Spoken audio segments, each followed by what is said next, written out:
Hello! Hello! Hello, DM Dan from the future here. Once again, I've been attacked by audio gremlins, and for some reason, Meg's audio did not record until right towards the end of this episode. So I've put together my knowledge of Meg and pieced together what everyone was saying, and I think I've got a pretty good representation of what was said during this recording. And by that I mean sometimes I'm just making it up. But hopefully you should still get the gist. Everyone else is still audible. But yeah, sorry Meg. Okay, back to the video. Hello, we are the Explorers of Elsewhere. We are campaign 2, Algernon's Angels. Hello. This is going to be the final episode of Algernon's Angels before we head on into possibly. Well, I'm TBD. sure All time. TBD. Yeah. This is the last one before the finale, certainly. Yes. Before we all just cack it. Yeah, this is. Well, this will most likely be our last theorizing episode. Oh, for sure. Of what we think is going to happen. So obviously we're heading into our last downtime as the crew, and then heading into like our final score and towards the finale. So we're going to talk about a couple of things, probably some more sort of ending episode things. So I guess the one thing that we've decided we wanted to talk about is, are there any plot hooks that we hope get resolved or might be left open as we come towards the end? Yes, I am incredibly interested to know if Fairfax and his wife can reconcile their marriage. Wait, are they breaking up? Did I miss something really big? Well, Fairfax is such a basic bitch. His wife must be so bored of him. They're having some problems. I think that's the most You're in there, important thing. Algernon. One last visit to Fairfax and Mrs. Fairfax is in order before the end of the world. Is Fairfax's name Fairfax, or is that his last name? And does he have a first name? Nope. Both. That's his last name. Yeah. Think of a first name right now. Bob. Nigel. Fax Fair. Fairfax.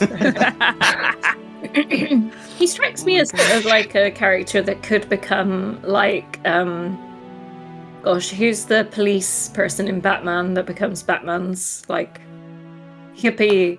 Gordon. Yeah. Gordon, yeah. He could have a moment where he finds his bravery. Or maybe he's got a super ironic name. Like Bruiser. Bruiser Fairfax. Interesting. His first name is actually Algernon as well. And It's they had just like a Tom. big conversation about who was I made him drop it. But imagine if it was Bruiser and his dad was like a boxer and he thought, yeah, my son is going to grow up to be well hard like me. And then he got Fairfax. little wet lettuce Fairfax. Poor Fairfax. I think a couple of really quite important mysteries have been answered since we last did one of these episodes, hasn't it? Yes. Well, first of all, who the Blackthorn is. It's sort of neatly tied up who is the Blackthorn and who is Algernon's long-lost sibling. Mystery sibling. Mystery sibling. Very cool. How did you feel about that development, JC? I was expecting them to be the same person. Yeah. But I didn't know any of the context, and I really loved how Dan really dove into the backstory stuff that I had written. Yeah. And put all those puzzle pieces together. Yeah. That was really cool. It was really cool, wasn't it? Yeah, because I think we'd basically guessed it, hadn't we? The actual reveal wasn't a huge surprise to us as players. May have been to viewers who hadn't been watching along with Algernon's Angels, but actually, like you say, what Dan did with the story of it and the reasoning behind it was really cool, wasn't it? Definitely. Yeah, I'd like to resolve that in the coming episodes as well. Just have like a private moment with what's her name, Davira, Yes, that's it. because it like Algernon's whole thing is that he knows everything in advance, and this is the one thing he like has literally been stripped from his memory. So that's challenging him quite a lot. And I guess not last episode, the same episode where we found out about Blackthorn, we also found out about the Heart of Elysia. So who is actually the Heart of Elysia? We found out. It's a person. Yeah, I didn't see that coming. I had an image in my head of some big crystalline structure underneath the city. I thought probably in the sewers, but I thought it was going to be some big crystal or other that was creating this this bubble. So I thought the fact that it's a person was really cool. Yeah, I agree with you, Julia. I always thought it was more of a sort of structure or an entity rather than an actual person. I suppose, pardon me, I suppose one of the big questions that I've got is I kind of feel like some of Elysia's like undercover like history is still quite dark. Like we don't know a lot about what I always forget her name. Ratsworm lady. Yes. Oh gosh. Lady Chancellor. Valenmar, that's it. Valenmar, yeah, and what was she dabbling in essentially in order for that to kind of happen, and why? At the same time as the veil? I don't know. They're kind of. I feel like there's a thicker plot. That's a really good point, actually. None of us have really questioned that at all, have we? It's like, How did she amass? Turia Valenmar didn't actually run away. She stayed in the city, and she's the one powering the veil. Like, how? And why? Well, Yeah, I mean, Especially after what we saw in the library with all of the different... Because the library... I think about the library often. Because it had like quite a lot of equal depictions of the kind of arcane and the divine dragons. And True. I think, the ruling Asavar families were quite big fans of the arcane dragons, as much as the divine ones, and that was kind of one of the things that got them run out of town, wasn't it? Because when the divine dragons beat the arcane dragons, it became a sort of heresy to support the arcane dragons, didn't it? Yeah. We kind of know that Dan, I don't know if Dan actually had like an idea of like a big boss baddie at the end, so we didn't know that I've forgotten her name. That's completely lost my brain. Nephene. That was it. I don't know. We initially didn't know that Nephene was going to be the big bad at the end, and I think that's the way that Dan's always planned it. That there could have been anyone who could have been the big bad at the end. It could have been Odalmus. It could have been and it all. Yeah. So I do wonder whether or not there is an element of the fact that the veil is arcane magic, and whether or not that would have played into it. Like they would have found out that it was arcane magic, and someone would have tried to just knock it down because they hate arcane so much, or something along those lines. Wasn't Lucragi's? I feel like, or I'm misremembering, but I feel like Lucragi and the church's whole thing was destroying arcane items, but wasn't.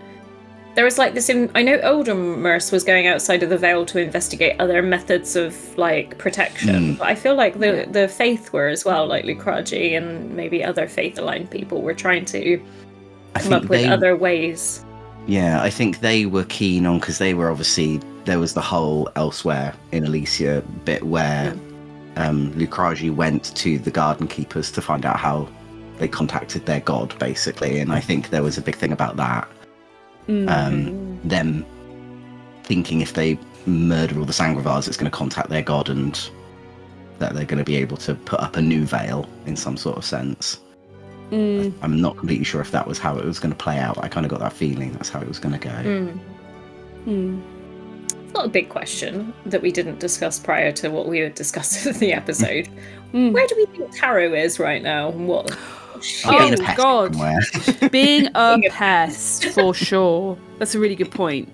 That is definitely a plot thread that needs to be addressed, isn't it? But I think I am 100% expecting Taro to feature heavily in our finale. She's going to pop up and like give us a choice between two things. Be a trickster. Oh, she is. Just give She's us a such call. a trickster. Yeah. Wow. She loves it. Something I've been thinking about. Taro has been super annoying. But she's not been trying to hurt us directly. Maybe she's just testing us. I've been wondering if she's a good person or not. And what if it's like you do this to prove that you're worthy of making it back to elsewhere? That would be quite cool. So this is like a purgatory. Taro, actually good. Abandoned us. Or maybe she's just a bit shit. He. And because like if it's her domain to be the trickster, like that's the only thing that potentially she can do to help is come in and play tricks. Kind of stir the pot a bit. She can't come in and be the savior of the city. She can just No, it's not her MO. She has to do it through mischief. I can't remember what we found out on the scroll about. It was like a diary of somebody seeing. Was it one of the Antilliers' diaries of them seeing? It was the Lady Valenmar that we've discovered is the heart, I think. Ooh. Well, it was 300 years old. It was it was like a 300-year-old entry. Might have been I think it was an ancestor. Right, But didn't they go slightly mad for having seen and experienced the Purple Lady? They went like full, was it The Shining style? God. Yeah. I mean, she'll do that to you. It would be interesting to see how she plays into the next couple of episodes. It'd be really funny if she just never turns up again. She's just like, outie, bye. Just gone. Ooh, this place is going to get real bad real quick. Bye. You've created ghosts and mechs. My job here is done. Yeah. They don't need me here to cause mischief. Yeah. How do we feel about, I guess, one, finding who Velka is, finding out the relationship between him and Songbird, and also finding out that Songbird was the one who did want to murder all the Sangravar, and that Valka was the one who was trying to stop her. Right. Yes. First of all, I don't know who it was who referred to him like this, but somebody called Velka Daddy Crispy last week. It made me laugh so much. He looks a mess under that mask, doesn't he? I think we were correct. He is a horribly burned man, as we suspected. But yeah, the reason for it, never saw that coming. Never saw that it was him standing up to Songbird. Does anyone feel like almost fully like they've lost all their sympathy for Songbird, having heard what she wanted to do? I support women's rights and women's wrongs, though, so...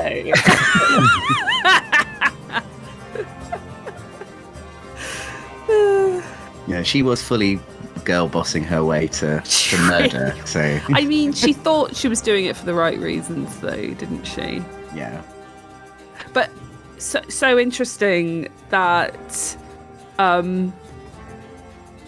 she was supporting a break-in into the prison to get the Sangravar out, and now we know why. Now we know why. And we thought she was being a good person. And she got poor old Musto involved. How could she? Poor old Mindless Musto. Little scraggy Brainless. Musto. Sweaty. That's a good point. Something I want to know. What's Musto going to do now? Sponge off Algernon for the rest of his life. Yeah. We need to figure out how to get rid of him. Totally. Yeah, he's just gonna be smoking a cigar on the porch one day, and I'll turn up to offer him one last job. Hopefully that's the last you see of him. Yeah. We've got a job for you. It's a very important score. Oh, it's outside the veil. Sorry, Musto, you have to go.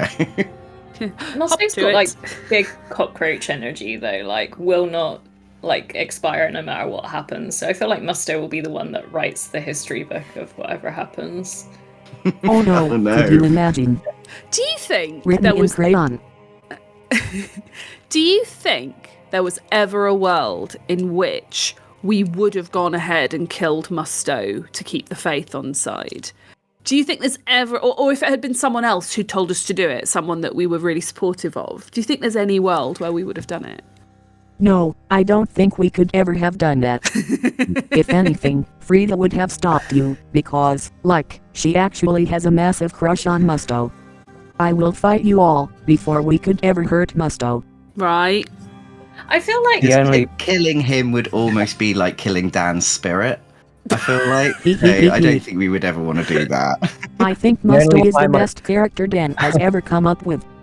Well, Hee hee hee I'm hee. not saying that. I love my sweaty boy. The only time I've considered killing him was when I failed to. I was trying to take over his gang by negotiating with him, and I failed twice. Oh, To do so, what? and And I then was just so go tempted. sod it, get a knife out, and stab him. Well, I was like, I was tempted. My first thought was to just shoot him with my concealed pistol, which I've been saving for the entire campaign to do something dramatic with. Finale. That's a finale pistol if ever I saw one. Dan was very kind to let me try again. And pay him. I think we just paid him all the money. Just that paid we him had. off. Yeah. Yeah. I know why I like Musto so much. Musto gives me very big, like, Rab C. Nesbitt energy, like string Okay. vest, cup above roll sort of Yeah. energy.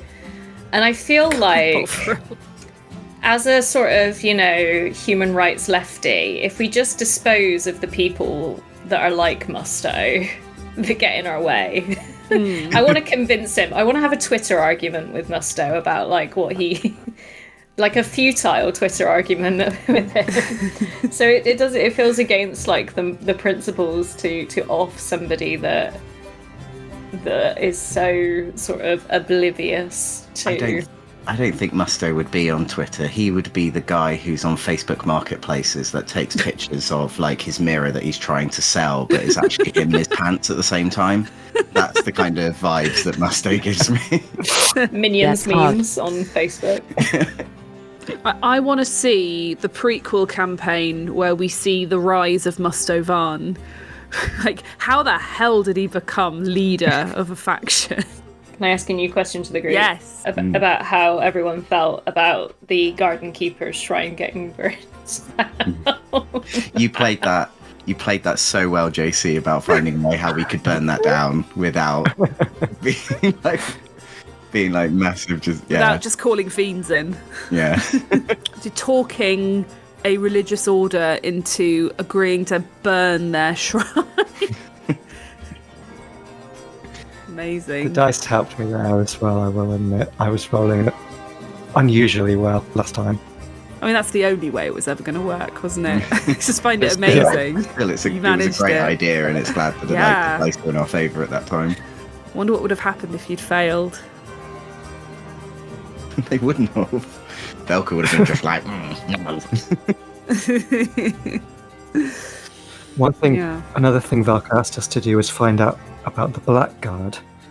And if I've got it right, my mate in the EIC was implying they're at the Spectre, or there's something to do with the Spectre. Oh, really? He said they disappeared like spectres. Okay. I'm not sure if there's a Interesting. significance to that. Interesting. But they're out there still. Yeah. Sergeant Leach is out there still, and his black scarves, whatever they're called. Is he, though? Because the last thing we saw, Leech was getting set upon by a baying mob, wasn't he? Yeah. Who After the knows what became execution. of him? Yeah. We need to 'Cause find out. Because I thought that, like, Leech was in control of, like, the City Watch, and in some sort of vein, the shield as well. But I thought the Blackguard had just disappeared, really, because they were keeping watch of the tower that got burned down. But then, like the guy from the OC said, they just disappeared. So where have they gone? I wonder if they're down in the sewers now, guarding Turia or something. Maybe we're going to come across them in the finale. Or Dan didn't want to deal with them anymore. Yes. It's like trying to get rid of all these factions, not keep them. I mean, it's either that or we find out more about them in the next couple of episodes, because we still never really found out why they wear those helmets where you can only see with the spirits. spirits. Yeah, but don't they also have most of their orifices like sewn up like or something they have horrible? like their eyes and their mouths sewn up. Yeah. So that's some body horror right there. So maybe hopefully that might be a thing that we'll find out. Yeah. I guess that leads nicely into like the next segment. Again, I can't remember if I asked at the beginning. Like, what plot hooks do we feel like we want tied up by the end? So Fairfax and his wife. Fairfax and his wife. That was a good one. What else? Me personally, I would like to find out what's happened to Dorothea. Yes. You and Dorothea are going to bang. No, I said to Dan, I sent Dan a message today, and I was like, the only thing that I want to wrap up is the situation between Kavran and Dorothea. And then I also said, obviously, I think Celestria is a little bit out of the question, because the Ilnashi are probably now on our backs, and they have the most of Celestria at the moment. So probably I can't go there anymore to de-stressing. But I've got to think of something else that I can do. And he was just like, right, cool, you're going to bang Dorothea then? I was like, no. I mean, that is one way to resolve that relationship, isn't it? That's the conclusion. Yeah. I mean, Kavran's open to most things, but not that. Not that. Let's not go there. I think the only thing Atto wants I would to do anything for love, but I won't do that. I won't do that. Very good. Oh my gosh. Okay. Yeah, I definitely think that Magpie needs to mention the fact that she's been cut off from her family and is not welcome in her family home anymore to somebody. Like, because I'm sure she has mentioned it to someone, but it would be nice to see that conversation. Yeah.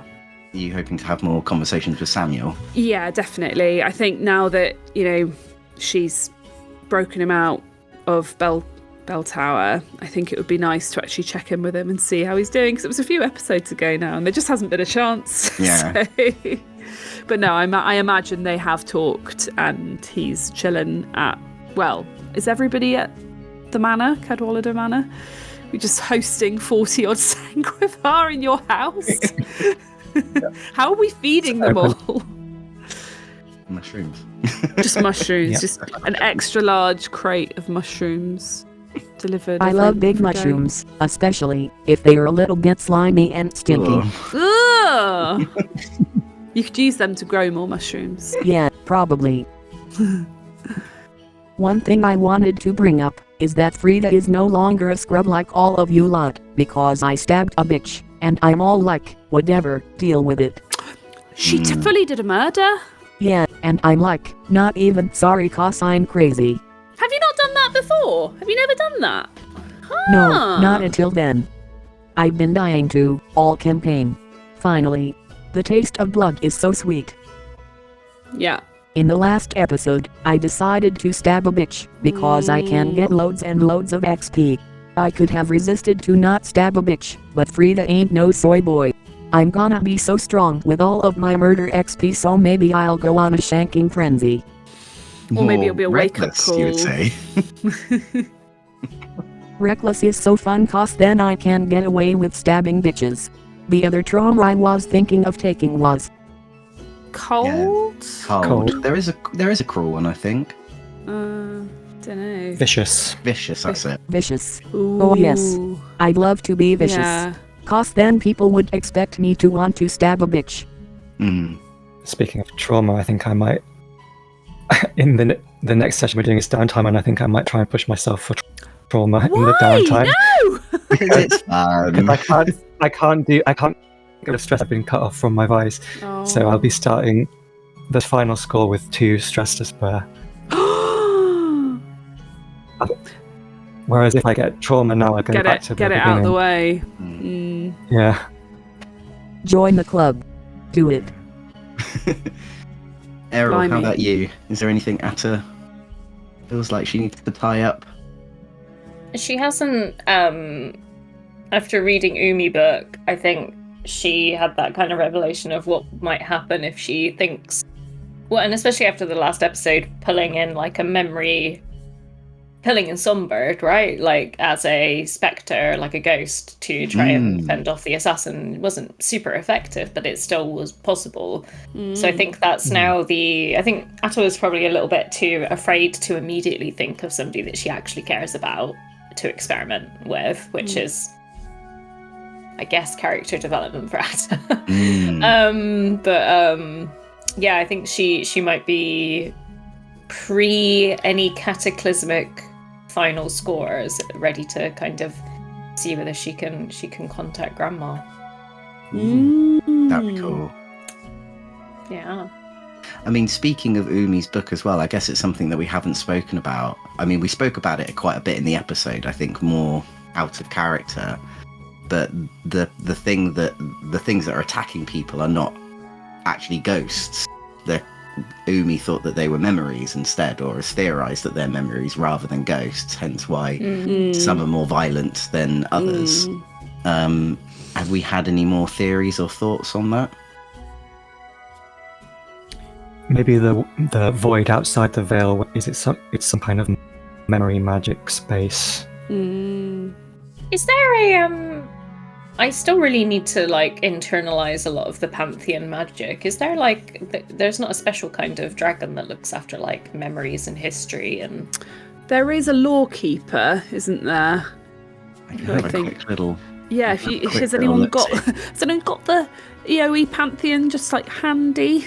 and like whether they were particular, like because didn't each of the I might be remembering this wrong from my meager knowledge of like the history, but like the dragons had like particular adversaries, like didn't they? Like they weren't all fighting each other. There was like I dislike this one the most. Yeah, divine and arcane were at odds. So yeah, like half the Pantheon is divine, half the Pantheon's arcane. So Hydrea, I think that's how it's pronounced. Dan might have put the thing in there somewhere a bit better. Hydrea, yeah. Hydrea is the lawkeeper, who is arcane and knowledge. So, yeah. And she is... She is the lawkeeper, is she? She is the lawkeeper, okay. What others... Are there, if you cast your eyes around, are there any others that sort of look like they could be about Well, I mean, memory? Hydrea rings a bell because I think she's been mentioned before. So she was in year 1. There was a temple to Hydrea that... Dan's writing something. Don't. He's writing Smelly Bum Bum in the Pantheon document that I'm looking at the moment. Dan! You'll lose your listening in privileges. Stop it. Apparently, Smelly Bum Bum is the deity of memories and is poo brown. Cool. No. So there were genuinely in year 1, there was a whole session where the gang, like the party, of like Comstock and etc. They went into an old ruined temple of Hydrea that had aggressive ghost memories in it that attacked them. So that is literally the first time I've remembered that this whole time, but that did actually happen. So there could be a connection, couldn't there? And I mean, if any Watchful Eyes watched like the last Daggerheart, like short campaign as well, that also dealt with, shattered memories in there as well, because we all faced a memory of Atrax. So memory of Atrak, yes, exactly. Yeah. So, I wonder what had happened if dragons of like immense like godly power fought, and then like if somebody was like trying to take advantage of that situation in order to the history might not. Yeah. I don't know. I think I'm trying to see patterns where maybe there aren't patterns, but I don't know. Meg, you were there, weren't you? Well, you were not actually in that session, were you? No, I wasn't in that session, annoyingly.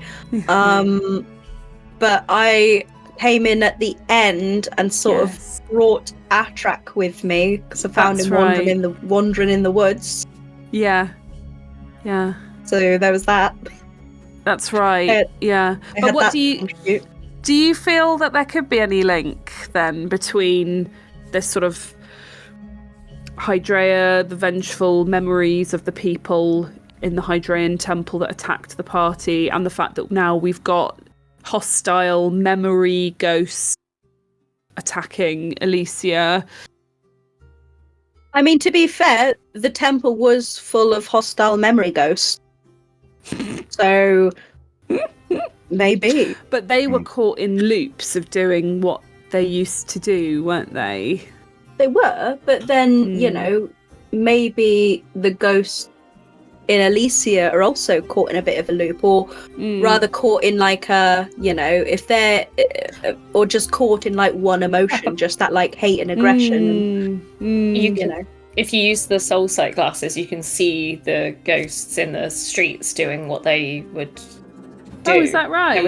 There was an episode I remember when Atta was using the soul sight glasses, and there was just spirits just going about like hanging clothes. We need to use it on the memories. We need to use it on outside. Yeah.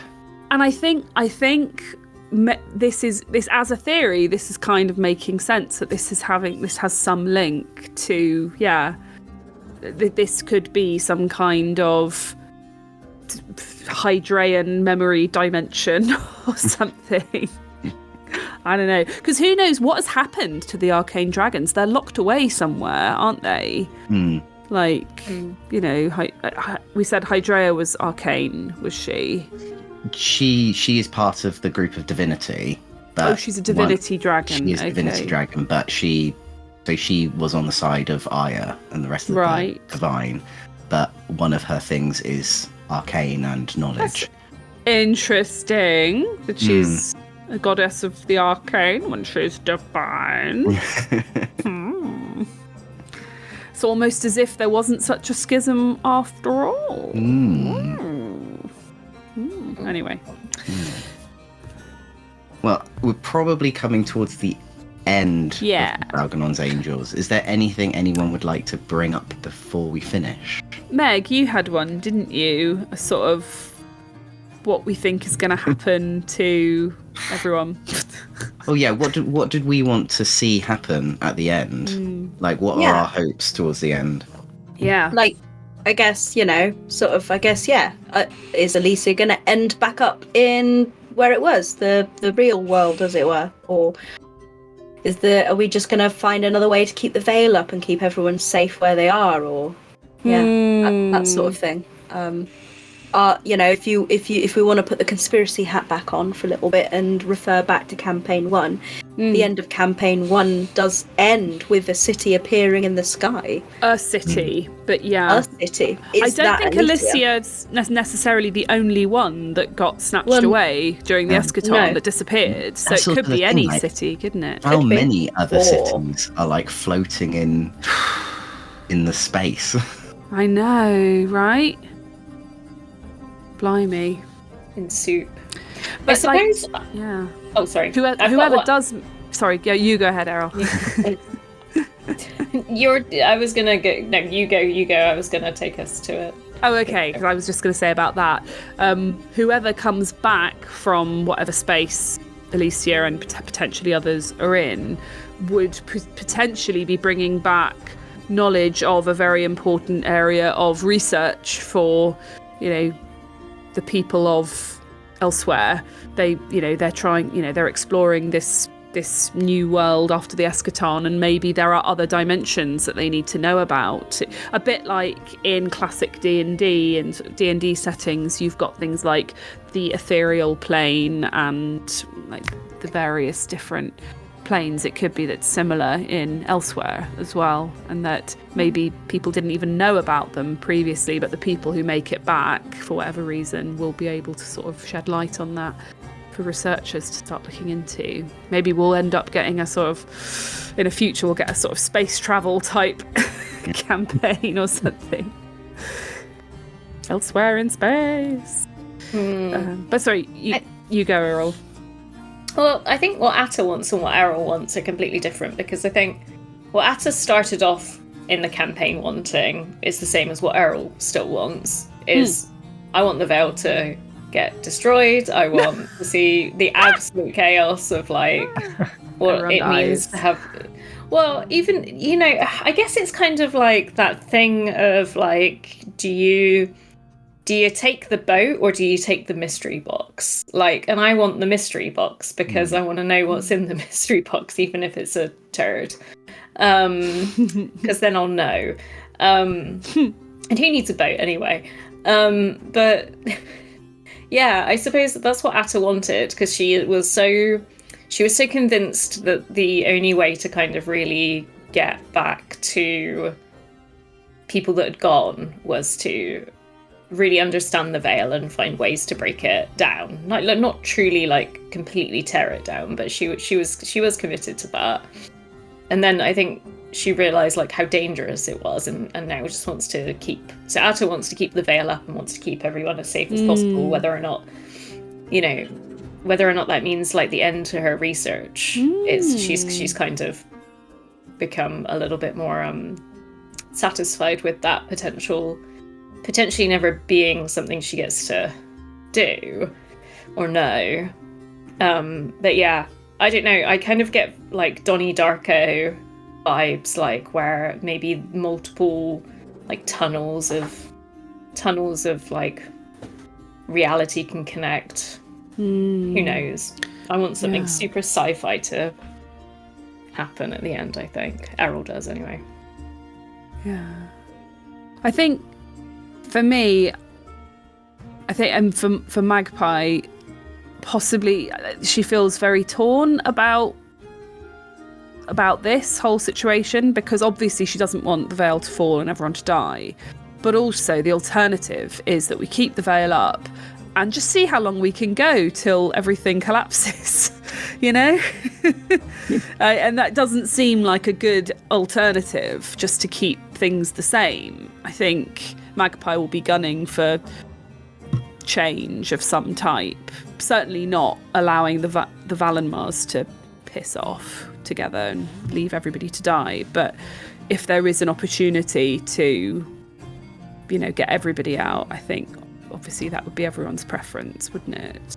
Than just keeping things exactly the same. What if there isn't? What if there isn't an opportunity to get everyone out, but an opportunity for us to get out? Are we going down the ship, or are we saving our asses? Guess we have to find out. That is a knotty ethical conundrum, isn't it? Because you could try and convince yourself, oh no, we'll come back for you. We're going to get out and we're going to work out how to get you back. Bye. That would be quite bad. What would you do, Meg? Yeah, what would you do? What would Meg do, or what would Frida do? Well, what would Frida do? Guess you'll have to find out, won't you? No, that's a cop-out. You came up with this. No, Jenny, it's difficult, because I think early game Frida would have been out there like a shot, you know, I think, but late game Frida has definitely got a sense of like familial attachment to the gang, you know, really feels responsible for them as well, like. And I've tried to sort of, I guess, maybe even reflect that a little bit in the abilities I've taken. Like, I've taken things like bodyguard and stuff like that, and stuff that will help me help other teammates, you know, and be able to sort of stand in harm's way, which, you know, Frida's done on a few occasions. So yeah, I think probably late game Frida might go down with the ship. Wow. I think that's what's really nice about the crew. Like, as we end game, like there is definitely loyalty between like the lot of them, and so I don't think any of us would be able to, both players and characters, Whoa, what's be that, able. Errol? Well, Algernon did spend a long time with Dan in a special room. Yes. Oh, yeah, we Oh, can't the ignore that. special Yeah. break Viewers, room. Dan may cut this out of Algernon's Angels, but yeah, there was a period of time before our last recording where JC got whisked away to a separate recording. Yeah, I've been booth. given a secret mission that I can't tell you about. Oh, I'm so Oh. annoyed. hate not knowing. Well, hopefully we will find out soon enough. By tarot. Should we call it there? Should we call Yeah, this? go on. Well, this might not be the last Algernon's Angels, but it's quite possibly it'll be the last Algernon's Angels. But thank you everyone for joining in, for having a little chat. Obviously, this is the Explorers of Elsewhere. We are now counting down to the fast final few episodes of Campaign 2, Elysia Rising. But there is obviously Campaign 1 that you can watch through. If you don't know anything about Campaign 2, why don't you watch that as well? And there's also Daggerheart, which comes out every other Thursday live stream. And then there's a bunch of live streams that Dan also does by himself, playing all sorts of different games. So if you're interested in any of that, you can hit the subscribe button, you can hit the like button on this video, and you can also hit the notification bell so you can find out whenever these episodes come out. But I think that's it from us. So thank you. Dan will probably be in a moment and he'll laugh at us for some reason. Like gleefully for all the evil things he's got planned for us. And we will see you all in the next episode. See Bye. ya. Bye.